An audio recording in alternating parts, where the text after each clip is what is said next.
Critics view certain biblical texts to be morally problematic. The Bible neither calls for nor condemns slavery outright, but there are verses that address dealing with it, and these verses have been used to support it.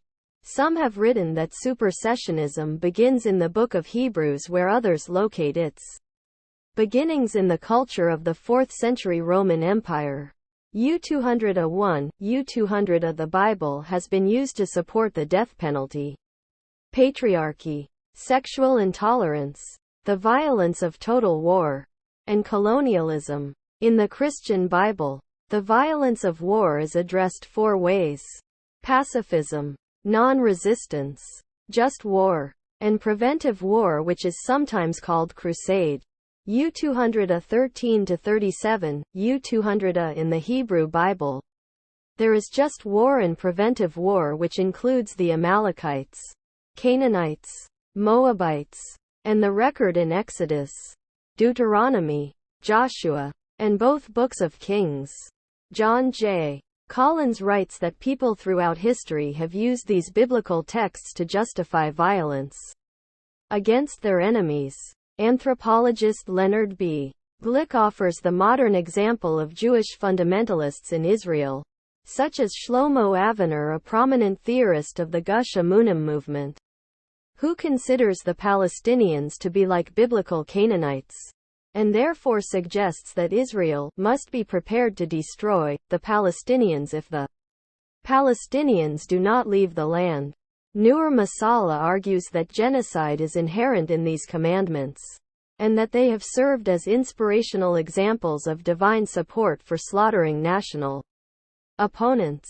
However, the applicability of the term genocide to earlier periods of history is questioned by sociologists Frank Robert Chalk and Kurt Jonassen. Since most societies of the past endured and practiced genocide, it was accepted at that time as being in the nature of life, because of the coarseness and brutality of life. The moral condemnation associated with terms like genocide are products of modern morality. U200A 27, U200A. The definition of what constitutes violence has broadened considerably over time. U200A 1-2, U200A. The Bible reflects how perceptions of violence changed for its authors.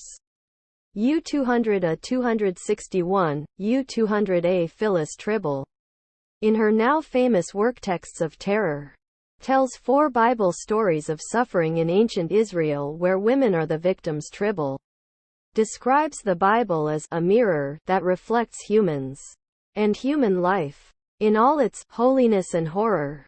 John Riches, professor of divinity and biblical criticism at the University of Glasgow, provides the following view of the diverse historical influences of the Bible. It has inspired some of the great monuments of human thought, literature, and art. It has equally fueled some of the worst excesses of human savagery, self-interest, and narrow-mindedness. It has inspired men and women to acts of great service and courage, to fight for liberation and human development. And it has provided the ideological fuel for societies which have enslaved their fellow human beings and reduced them to abject poverty. It has, perhaps above all, provided a source of religious and moral norms which have enabled communities to hold together, to care for, and to protect one another. Yet precisely this strong sense of belonging has in turn fueled ethnic, racial, and international tension and conflict. It has, that is to say, been the source of great truth, goodness, and beauty at the same time as it has inspired lies, wickedness, and ugliness.